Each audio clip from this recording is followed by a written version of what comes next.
আসসালামু আলাইকুম। আমি রেবেকা সুলতানা চলে আসলাম আপনাদের মাঝে নতুন দিনে নতুন আরেকটি লাইফস্টাইল ব্লগ নিয়ে। আজকে সকালে রান্নাবান্না করে ছেলে তো খেয়ে চলে গেছে সকালে স্কুলে, তারপর আপনার ভাই অফিসে চলে গেছে, খাবার নিয়ে গেছে, খাবার খেয়ে চলে গেছে। এবার আমি সংসারের কাজগুলো করে নিচ্ছি। আমার কোনো হেল্পিং হ্যান্ড নাই, আমি একাই সংসারে যত A to Z যত কাজ আছে সবগুলো আমি করে নিজে। এই যে সকালে আমার নাস্তা হয়নি, নাস্তা পরে করবো, ঘরগুলো গুছিয়ে নিই। এখন তো 8:30 বাজে। আমি ঘরগুলো গুছিয়ে অফিসে যাওয়ার পর আমি প্রত্যেকটা ঘর আগে গুছিয়ে নেব। ফুলগুলোতে যে ধুলা পড়েছিল ধুলাগুলো মুছে, এবার সোফাগুলো মুছে নিচ্ছি। সোফাগুলো প্রতিদিনই মোছা হয়, প্রত্যেকটা জিনিস প্রতিদিন আমি মুছি, না হলে ধুলা পড়ে। একদিন না মুছলে তো আর দেখা যাবে না, ধুলাতে মনে হচ্ছে আঙুল দিলে লেখা যাবে, এত ধুলা।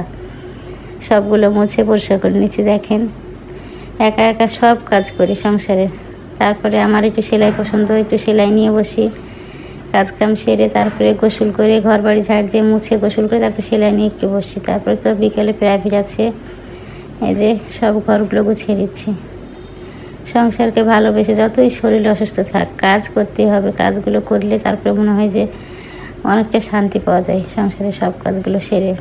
যে বড় সোফাটাও মুছে দিচ্ছি, মুছে নিয়ে সবগুলো কাপড় দিয়ে আবার মুছে নেবো, কাঠের ওগুলো মুছে তারপরে অন্য কাজ করব। এই যে একে একে সবগুলো মুছে। আমার কিন্তু দুইটা রুম একদম নোংরা হয়ে আছে। এক রুমে আপনাদের ভাইয়া ছিল, ওটা মশারি তুলে রেখে দিয়েছে। আমার ছেলে তো সকালে চলে গেছে, ওই রুমটাও নোংরা হয়ে আছে। আগে এগুলো সেরে নিই, তারপরে রান্নাঘরে কিছু কাজ আছে, তারপরে যাবো ওই 2 রুমে, তারপরে ওই 2 রুমের কাজগুলো শেষ করব। নিজের সব রুম পরিষ্কার করে নিচ্ছি। এই দেখেন ওয়ার্ড্রপের কভারটাতে কী পড়েছে, সুপারগুলো আঠা পড়েছে, আমার ছেড়ে ফেলেছে, আর ওঠে না। কি আর কালো ওইভাবে রেখেছে, আবার নতুন করে বানাতে হবে। যে এই রুমটাও পরিষ্কার করে নিচ্ছি। এই রুমটা পরিষ্কার করে চলে যাব আবার অন্য জায়গায়। দেখেন আমার ওয়াশিং মেশিনের ঢাকনাটা তৈরি করা হচ্ছে না, কুশি কাটার কাজ আর অল্প বাকি আছে, তাহলে হয়ে যাবে, কিন্তু সময়ই পাচ্ছি না বসার। অল্প করে করছে আবার কাজ চলে আসছে, সংসারের কাজ, সেগুলোই করে নিচ্ছি। এই যে এই রুমটা পরিষ্কার করে প্রত্যেকটা রুম পরিষ্কার করে নিব। আর 2টা রুম বাকি আছে, যে 2 রুমে পরে যাব, কারণ রান্নাঘরে একটু কাজ আছে, সেগুলো করে নেব। সোফাগুলো মুছে নিব, মুছে কাজগুলো করব।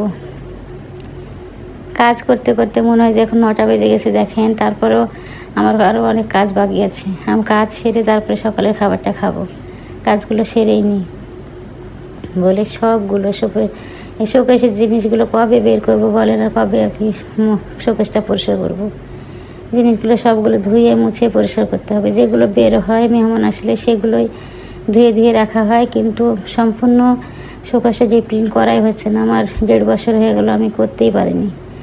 এত জিনিস বের করে ধুয়ে উপর করে রাখা, আবার শুকালে আবার তোলা, অনেক ঝামেলা। তো সেজন্য মনে হয় যে কবে করব, ধুলা পড়েছে ভিতরে। তা কাপড়টা মুছে রেখে দিচ্ছি, যখন সময় পাবো তখন করব। ছেলের পরীক্ষা শেষ হয়ে যাবে, বার্ষিক পরীক্ষা, তারপরে করবো। তাহলে আর কোথাও যাওয়া লাগবে না, বাসায় থাকবো, তখন করা যাবে। এবার ডাইনিং টেবিলটা মুছে নিচ্ছি।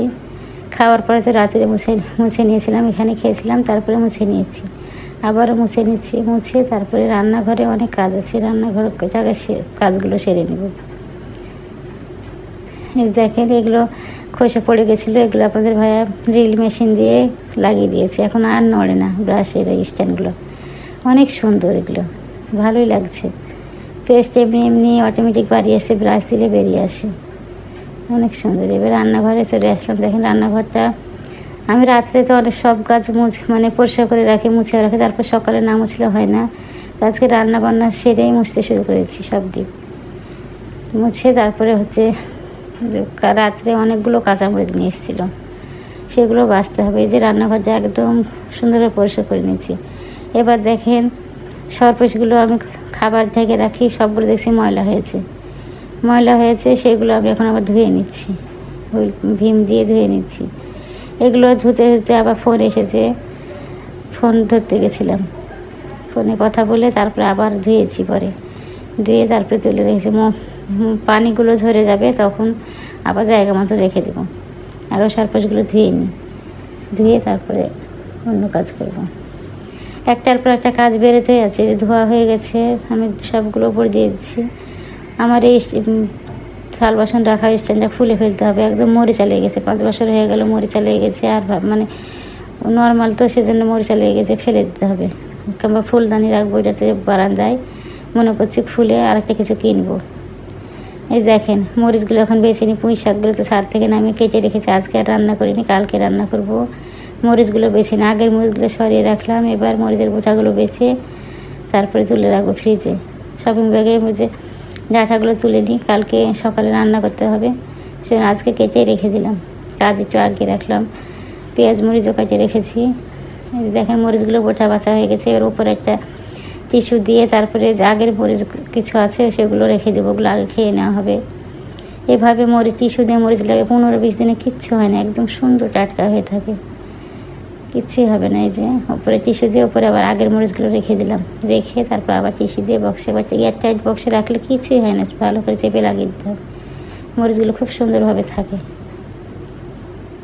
সুন্দরভাবে তো রেখে দিলাম। পেঁয়াজ মরিচ কাটা হয়ে গেছে, দেখেন সবগুলো কেটে রেখেছি, তারপরের দিন কাজে লাগবে সেজন্য। এই যে সবগুলো গুছিয়ে রাখছি, এবার চলে আসবো রুমে। দেখেন ছেলের রুমটা কী অবস্থা, মশারিটাও খুলেনি, এগুলো এখনও গুছিয়ে রাখবো। আমাদের রুমটা যে রুমে শুয়ে ওই রুমে মশারি খোলা হয়েছে কিন্তু একদম নোংরা হয়েছে, ওই রুমটাও পরিষ্কার করতে হবে। এই যে সুন্দর করে গুছিয়ে নিয়েছি ছেলের রুম, টেবিল মুছে নিয়েছি, খাটের উপর সব স্ট্যান্ডগুলো মুছে নিয়েছি।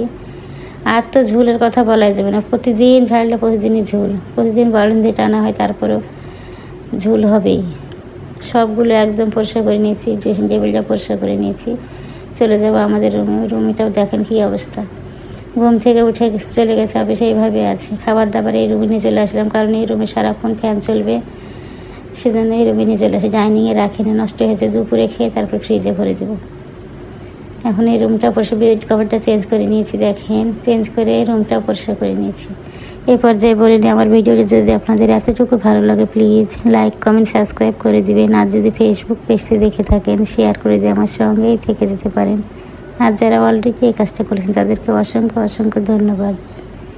এই যে রুমটা একদম পরিষ্কার পরিচ্ছন্ন করে নিয়েছি, সুন্দর সব রুম একদম পরিষ্কার হয়ে গেছে। এবার মনে করছি ঘর বাড়ি ঝাড় দিয়ে মুছে গোসল করলে তারপরে একটু সেলাই করব, তারপরে শুনছি মেহমান আসবে, তারপরে এখন কী করব বলেন। তারপরে আমি আর এখন আর গোসল করবো না, ঘরও ঝাড় দেবো না, মাংসটা ভিজিয়ে নিই, তারপরে দুপুরে মাংস কেটে তারপর রাত্রে তো আসবে, রাত্রে রান্না করব, মাংস কেটে তারপরে গোসল করব। নাহলে আবার গোসল করার পর মাংস কাটতে গেলে ভালো লাগে না। এই যে মাংসটা ভিজিয়ে নিলাম, মেহমান রাত্রে আসবে, রাত্রে খাওয়া দাওয়া, সেজন্য এখন ভিজিয়ে রেখে দিলাম। আসসালামু আলাইকুম।